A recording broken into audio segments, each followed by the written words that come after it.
Olá, tudo bem? Vamos dar continuidade às nossas aulas sobre industrialização, né? Começamos na aula anterior, fazendo uma introdução, né? Mostrando a evolução, né? Falamos um pouco do conceito de indústria e depois falamos um pouco da evolução da atividade industrial, né? Tanto naquela passagem de artesanato para manufatura e depois para maquinofatura, né? Essa é uma forma que a gente tem de ver essa evolução.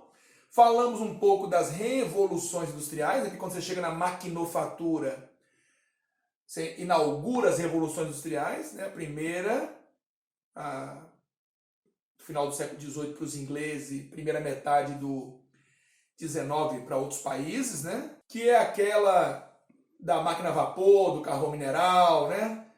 Da época que houve a expansão das ferrovias, movida a vapor, do transporte por meio de barcos a vapor, né?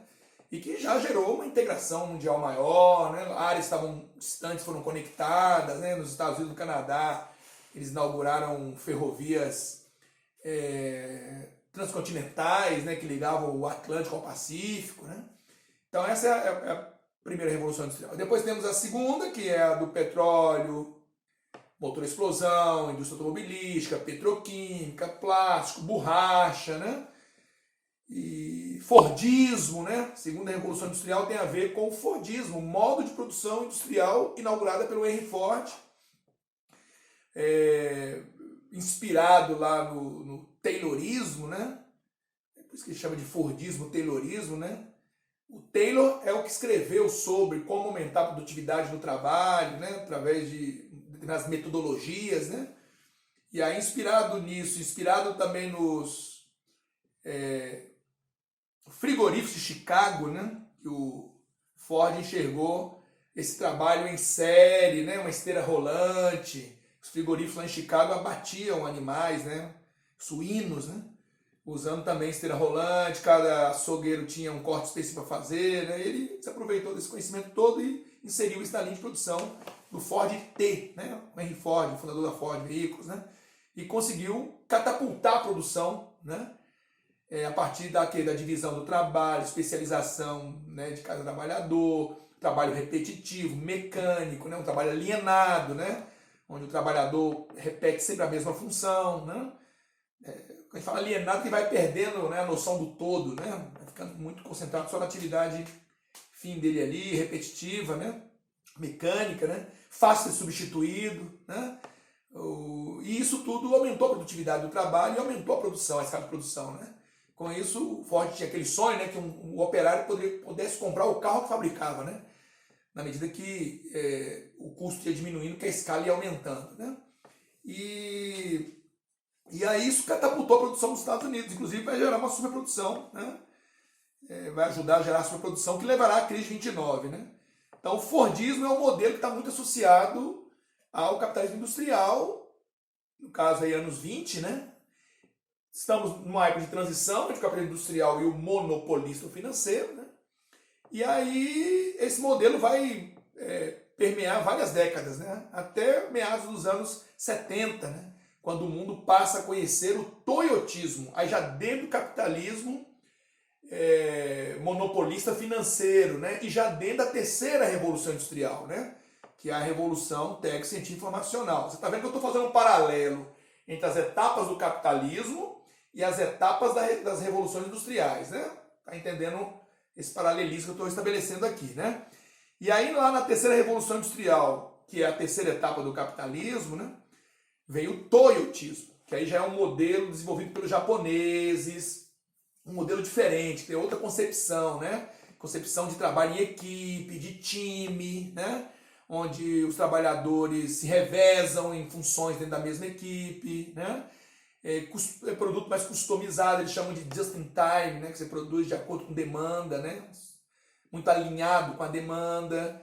Terceirizam muitas coisas que não é a atividade fim daquela produção, né? daquela empresa. Um controle rigoroso de qualidade, né? Uma característica do toyotismo, né? E aí esse modelo vai se popularizar muito no mundo todo. Nos anos 70, foi quando o mundo sofreu aqueles dois choques do petróleo, né? E a economia mundial ficou muito ressentida dos dois choques, né? O 73, né, ligado àquela guerra lá no Oriente Médio do Yom Kippur, né? Que é uma guerra, mais uma guerra entre árabes e judeus, mais uma vez os judeus venceram, os árabes já tinham se organizado lá na OPEP, né? Organização dos Países Produtores de Petróleo, que é o cartel, né?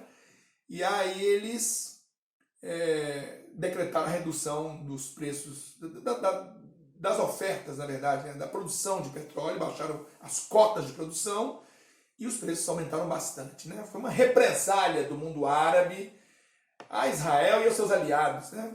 Pela vitória que tiveram sobre os árabes lá na guerra do Yom Kippur, 73. E em 79 nós tivemos a Revolução Islâmica Iraniana, quando um religioso tomou o poder no Irã, que é um grande produtor de petróleo, Khomeini, né, o nome dele, o Ayatollah Khomeini.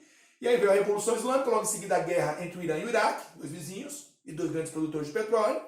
Então isso afetou a produção mundial e aí tivemos um novo choque, né? Um novo aumento repentino do preço.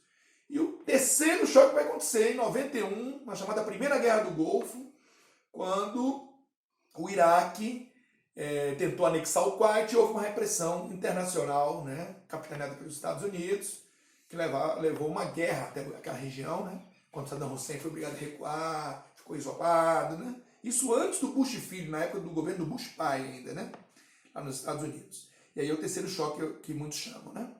Então, diante dos choques do petróleo nos anos 70, a economia mundial precisou ser repensada, né? E uma das formas de reduzir custos que o japonês, que é grande dependente da importação de petróleo, teve, a ideia que brilhou foi ter um modelo que ele já vinha desenvolvendo desde o pós-guerra, né? Um modelo de produção que foi considerado mais racional diante daquela crise toda e que ganhou o mundo, né? Que é o modelo toyotista, né? Hoje já se fala no pós-toyotismo, ou chama de volvismo, né? Que é um modelo ultramoderno, que é talvez as fábricas alemãs, né? Que são bons exemplos, né, da inteligência artificial, né, uma produção bastante enxuta, né, com a presença do ponto de vista humano, bastante enxuta, né, usando muito a automação, a internet das coisas, né, as fábricas se comunicam, né, através da inteligência artificial, na regulação de estoque, trabalham com protótipos virtuais, né, então é outra plataforma de trabalho, né, que tem se consagrado muito e reduzido mais ainda os custos, né, e simuladores, né? Então é uma outra realidade que está se vivendo hoje, na tal Revolução Industrial 4.0, né?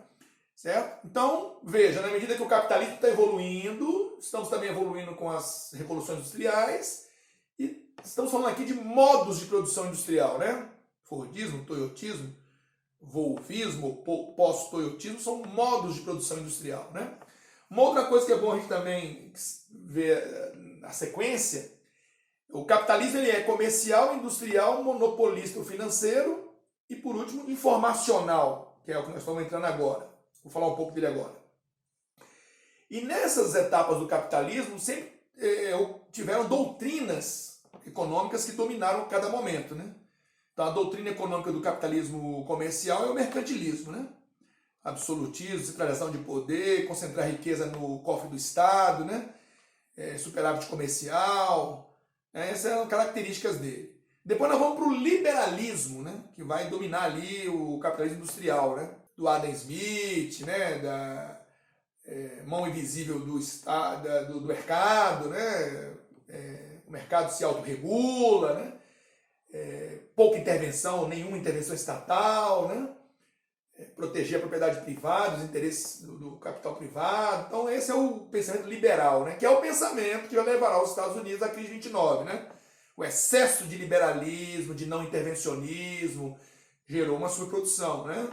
E aí veio a falência, né? Que levou a crise mundial, que empurrou a Europa, o mundo para a Segunda Guerra, né? E aí começa nos anos 30, nos Estados Unidos, o presidente Franklin Delano Roosevelt, eleito em 33, ele inaugura aquele plano New Deal, né, um novo acordo que ele aplicou lá na gestão dele, e a gestão dele foi longa, né, porque ele foi eleito em 33, ficou no poder até morrer em 45, ele conquistou 4 mandatos consecutivos nos Estados Unidos, né, abrindo uma exceção para tantos mandatos para uma só pessoa, por causa da Segunda Guerra, né, eles tinham lá um lema de que durante a guerra só troca de presidente se for vontade do povo. Se o povo quiser continuar com o mesmo presidente, pode, né? Em condições normais isso não acontece, mas isso aconteceu lá nessa época. E o Franklin Delano Roosevelt ficou de 33 até morrer, em 45.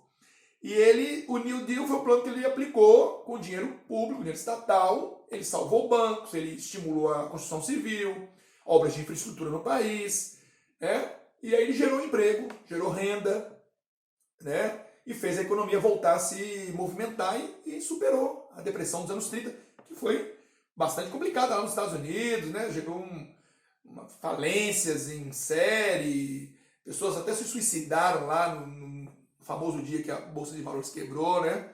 E fome, desabrigo, né? Gente vendendo tudo que tinha para poder comer, né? Tem até cenas famosas, gente vendendo os filhos, né? Para poder se alimentar, né? Então foi uma época dura nos Estados Unidos. O alcoolismo proliferou, veio a lei seca para proibir, né? Na época do Al Capone lá. Então, a década de 30 foi dura lá nos Estados Unidos, mas eles se recuperaram bem com esse plano, né? Tanto que o Roosevelt ficou muito famoso com ele, se manteve no cargo, né? New Deal, que tem a ver com uma doutrina diferente da liberalista, né? Aquela doutrina liberal tinha naufragado ali em 29, né? Que aí é o modelo keynesiano, o capitalismo keynesiano, chama, keynesianismo, né? Do John Maynard Keynes, né? Que é um economista britânico que defendia a intervenção estatal, principalmente em momentos de crise, né? Para criar um colchão de proteção à sociedade, né? Através de serviços públicos, né? Ativar a economia com dinheiro público, com obras, né? Dotar a região de infraestrutura, né? Pensamento keynesiano, né? Que mais tarde vai dar origem aos chamados estados do bem-estar social, o welfare states, né? Que desenvolveu muito na Europa no pós-Segunda Guerra, né? Você sabe que a Europa termina a Segunda Guerra dividida, né? Entre tropas soviéticas, tropas americanas, né? E o socialismo se expandiu para além da União Soviética, pegou todo aquele leste europeu, né? Polônia, Hungria, Tchecoslováquia, Romênia, Bulgária, né? Iugoslávia, né? E essa expansão socialista sobre a Europa assombrou muito o mundo capitalista, né? Daí o Truman, presidente americano, Harry Truman, sucessor do Roosevelt, né? Ele morreu em 45, né? E aí o Truman, ali no final da guerra, o Roosevelt morre, o Harry Truman assume, né? E o Truman é o pai da famosa doutrina da contenção, né? Da doutrina da Guerra Fria, né? Conter o avanço do socialismo no mundo, através do Plano Marshall, né? Através das alianças militares como a OTAN, né? É o arcabouço da Guerra Fria que eu estou falando aqui, né? E aí o Truman, né?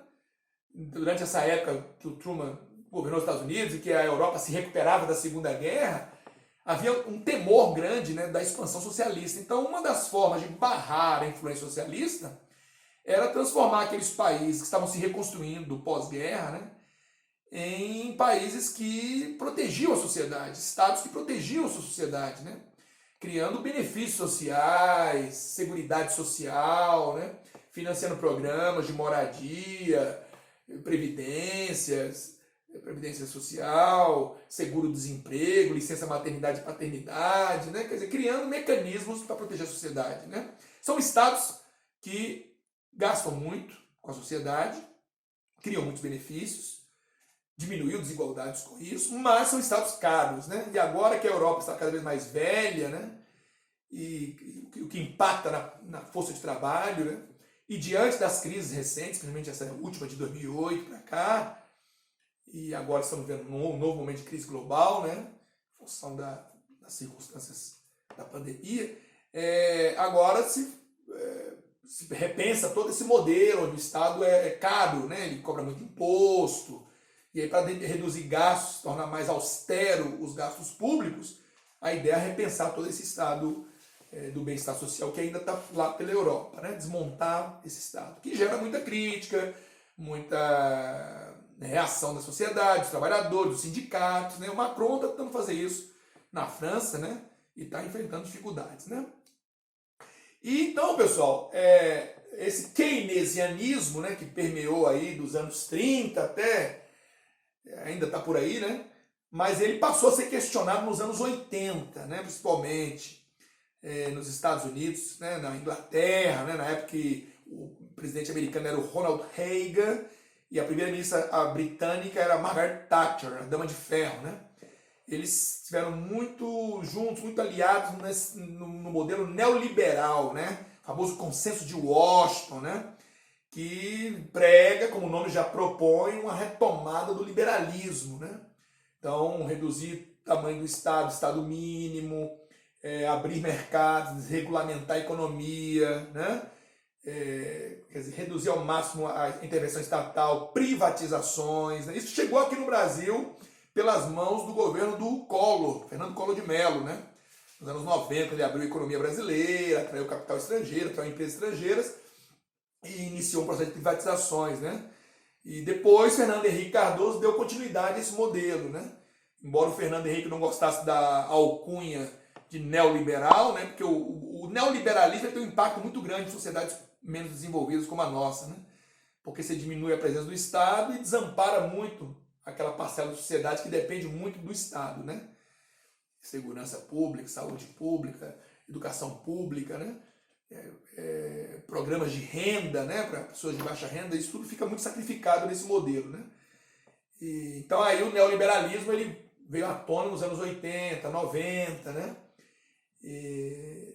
Mas aí, quando veio essa crise de 2008, a crise imobiliária americana que se espalhou pelo mundo, que de novo houve uma forte, foi a maior crise desde 29, né? Voltou-se a falar de novo do neo-keynesianismo agora, né? Quer dizer, retomar os princípios de um Estado interventor, né? De um Estado que patrocina obras, de um Estado que tem pacotes de ajuda social, né? Programas de complemento de renda. Então, reforçou-se esse discurso depois de 2008, né? Lula teve uma postura mais neo-keynesiana, né? Não vou entrar aqui nos detalhes sórdidos da gestão, da corrupção, disso tudo não. Estou só falando de políticas macroeconômicas, né? Da orientação da política. Atualmente, o atual governo já fala de uma linha mais neoliberal, né? Reduzir o tamanho do Estado, reforma administrativa, privatizações, né? O atual ministro da Economia tem uma formação muito forte, né? Famosos Chicago Boys, né? Que eles chamam, né? Que é uma galera que se formou lá em Chicago, do Thomas Friedman, né? Que foi até prêmio Nobel da Economia, né? E, inclusive assessorou os governos do Reagan e da Thatcher, né? Que é essa ideia de retomar o liberalismo, neoliberalismo. Então, você vê que é cíclico, né?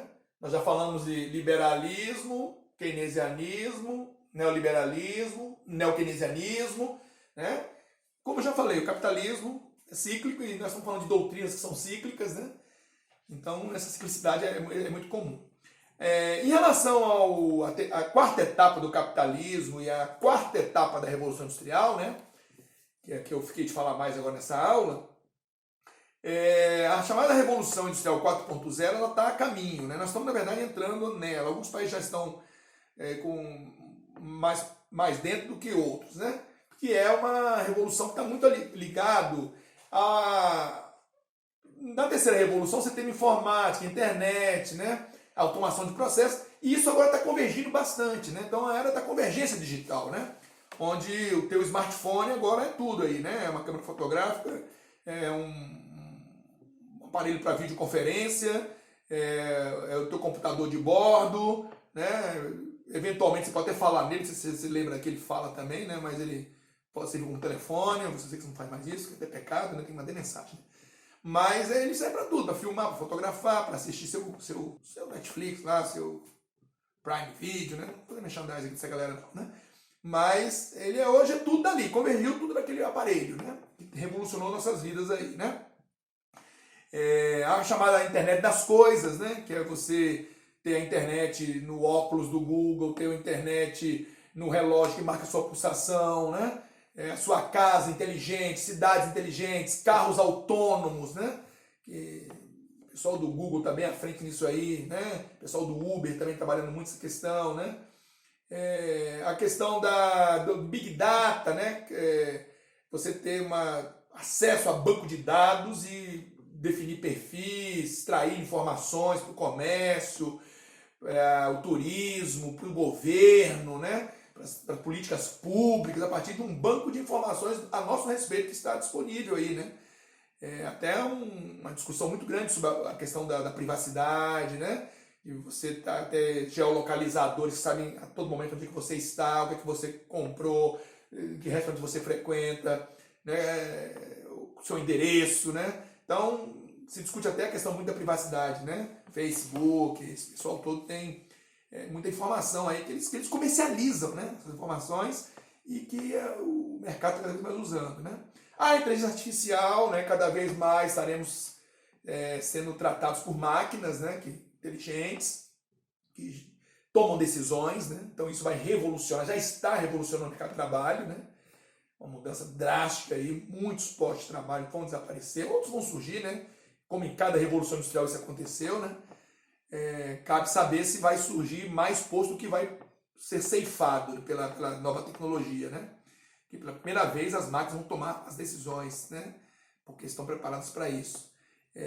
Isso vai otimizar o trabalho, né, em vários setores, né? Um advogado vai poder fazer sua tese lá jurídica a partir de um rastreamento de tudo que já foi decidido naquela jurisdição sobre aquele caso, né? Quais são as jurisprudências que você já tem, né? Um médico vai tomar decisões em relação a um tratamento com base em exames cada vez mais precisos e numa rede de informações internacionais que ele tem acesso e que ele pode comparar casos, né? Cirurgias feitas à distância, né? Robótica, né? Então, assim, estamos vivendo uma era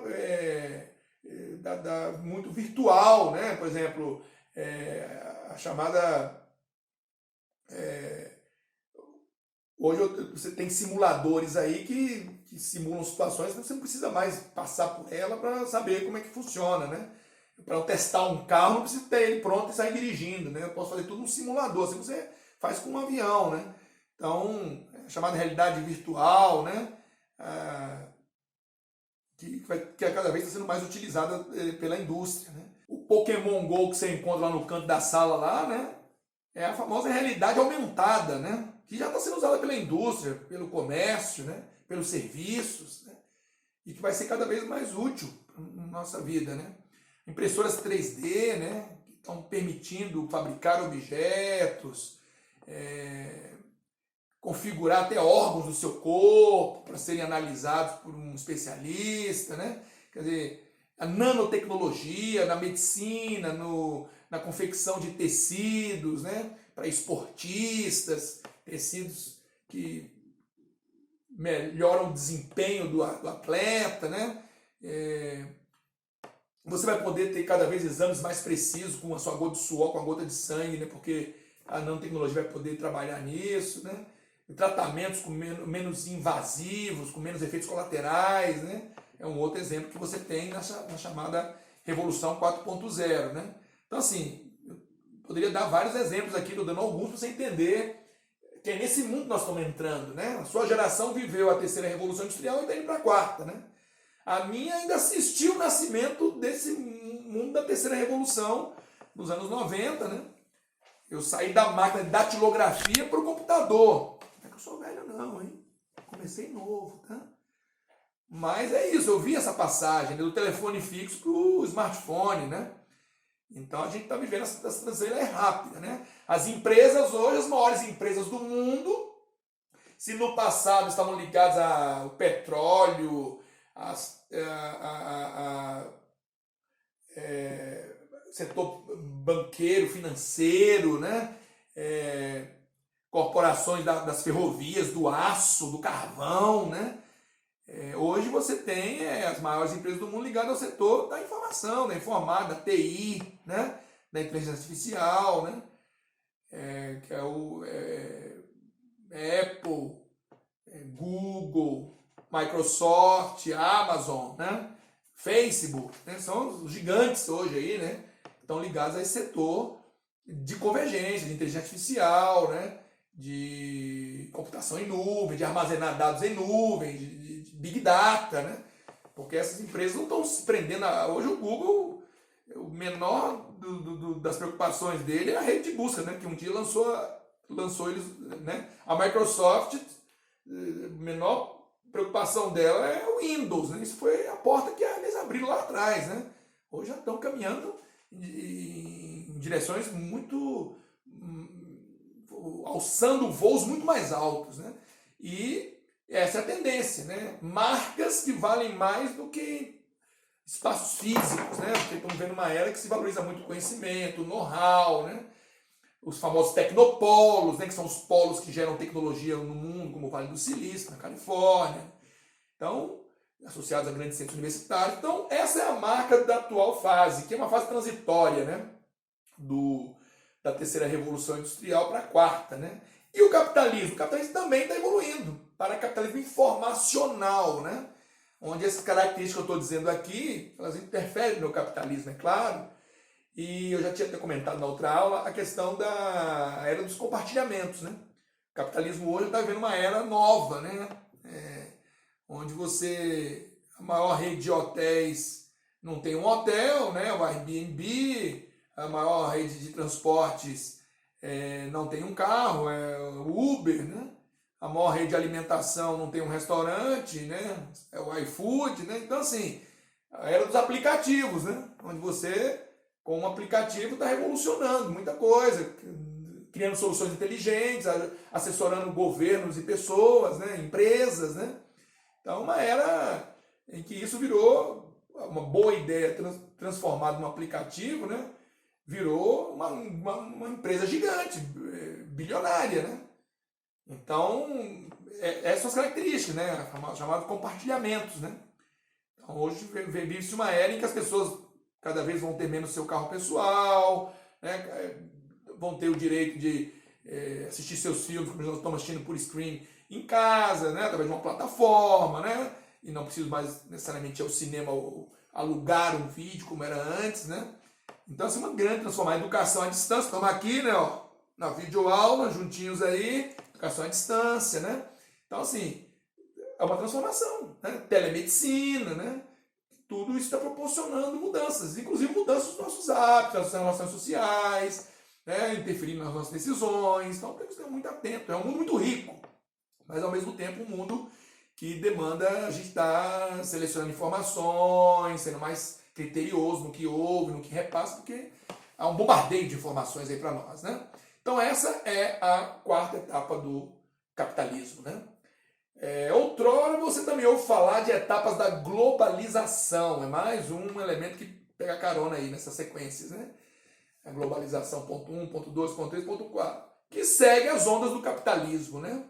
Então a globalização ponto 1 seria aquela expansão marítima comercial europeia, né?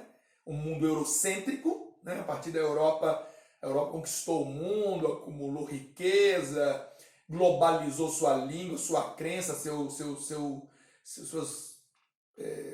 exemplos de instituições, né? Sua cultura, tudo mais. Aí depois no capitalismo industrial, né? Isso aí foi no comercial, no industrial, uma nova onda de dominação europeia no mundo, né? Então é o neocolonialismo. Mais uma vez a Europa expande agora para a África, para a Ásia, né? O seu modelo, né? Aí vamos para a terceira onda da globalização, que aí está ligada ao capitalismo o financeiro, monopolista, né?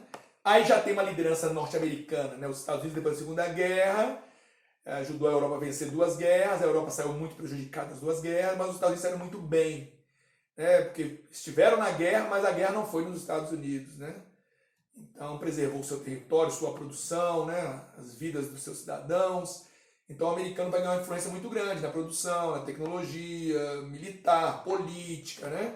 Vai organizar o mundo do pós-guerra, se colocando como centro dele, né? Criação da ONU, o FMI, Banco Mundial, né? Quer dizer, o americano vai ter grande influência nessas organizações internacionais a partir daí, né? E vai se envolver em muitos conflitos também. Durante a Guerra Fria se colocou como o país liberal, democrático, né? Que capitaneava o capitalismo global contra os comunistas, os socialistas, os estados autoritários, fechados, né?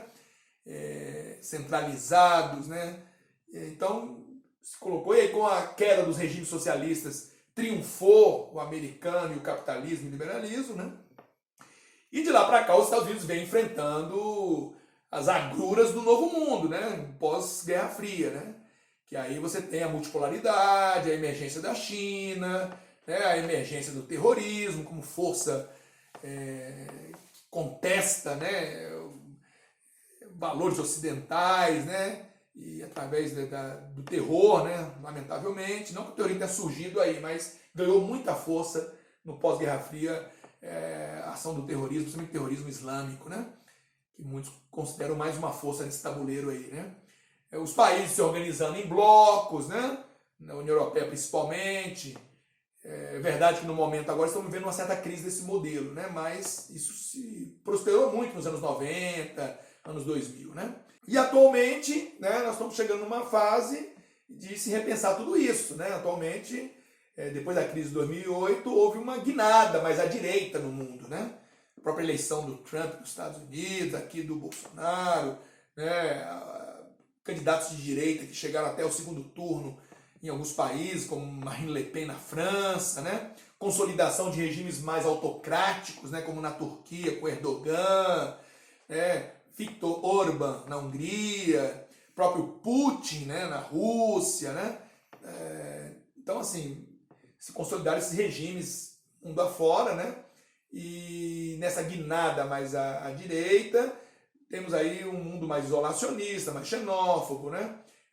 Menos multilateral, que de certa forma abre guerras comerciais, né? O Trump tem desagradado a aliados históricos, né? Contestado instituições do pós-guerra que até então estavam aí em contestes, né? Como a OMS da saúde, a OMC do comércio, né? A OTAN, né, que é o Pacto Militar entre americanos e europeus, né, criado durante a Guerra Fria. Né? Então, o Trump mesmo tem revisado a geopolítica dos Estados Unidos, né, com uma postura mais agressiva, inclusive com os seus aliados históricos. Né? Então, aí alguns falam em antiglobalização. Né? Então, a globalização 4.0, né, na verdade, está se configurando uma antiglobalização nesse momento. Né? O Brexit, né, a saída do Reino Unido da União Europeia, é um retrocesso, né, naquele bloco ali. Né? E isso foi aprovado numa consulta popular. Né? O governo britânico esperneou para caramba para conseguir um acordo com a União Europeia, né, e aprovar isso no parlamento inglês.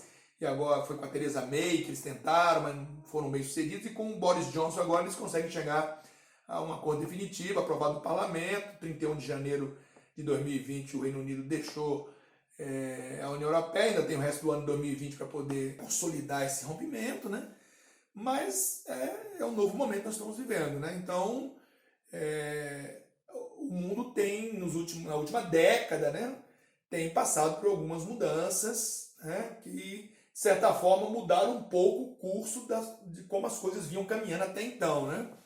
Que era aquela expansão constante da globalização, multiplicação de blocos econômicos, né? O próprio Trump rompeu com aquela parceria transpacífica, que era um acordo ali no sudeste da Ásia, principalmente, que o Obama tinha assinado, né? Essa política ambiental internacional, né? Representada pelo Tratado de Paris, aquele que cria uma meta para cada país poder contribuir na redução do aumento de temperatura do planeta até o final do século, né? O Trump rompeu, né? O Obama chegou a assinar um acordo para congelar o programa nuclear iraniano, o Trump saiu, né? Então, assim, enquanto o Obama teve uma política mais multilateral, o famoso soft power, né? Pisando no freio mais em termos de agressividade da política externa americana, né? Até porque ele herdou aquele cenário do Bush, né? De intervenções no Iraque e no Afeganistão, da crise de 2008, que caiu no colo do Obama, né? Quando ele assumiu ali em 2009, e aí ele teve que pisar no freio até para reduzir custos, né? E teve uma política mais multilateral, né? Buscando consenso e tudo mais. Mas o Trump rompeu com tudo isso, até porque era um crítico disso aí tudo, né? E agora vamos ver como é que a política americana vai caminhar agora na próxima eleição, né? Então, pessoal, em resumo, nós estamos discutindo aqui como o tema central é industrialização, né? E revoluções industriais, falamos das 4. Mas eu aproveitei para falar também da evolução do capitalismo, porque é difícil dissociá-los, né? Das etapas da globalização, que também está tudo... Cheguei a falar aquele circuito de Krondatif, né? Da evolução técnica, desde a hidráulica até a informática, né? Falamos das doutrinas, né? Doutrinas que foram permeando as etapas do capitalismo, né? Mercantilismo, liberalismo, keynesianismo, neoliberalismo, neokeynesianismo, né? Então, é uma geral, para que nós possamos, a partir desse contexto, entrar nas aulas de industrialização brasileira, né? Que seria nosso objetivo maior, ok? Então, essa foi uma aula de introdução dessa temática. Espero que vocês tenham gostado. Continuamos junto aí para o próximo encontro. Né? E valeu, foi muito bom estar com vocês. Tchau. Acordo pra trabalhar, eu durmo pra trabalhar, eu corro pra trabalhar, mas não tenho tempo de ter, um tempo livre de ter, nada tento fazer. Eu não vejo além da fumaça que passa e polui o ar. Eu nada sei, eu só sei que tenho esse nome honroso, pomposo, capitão.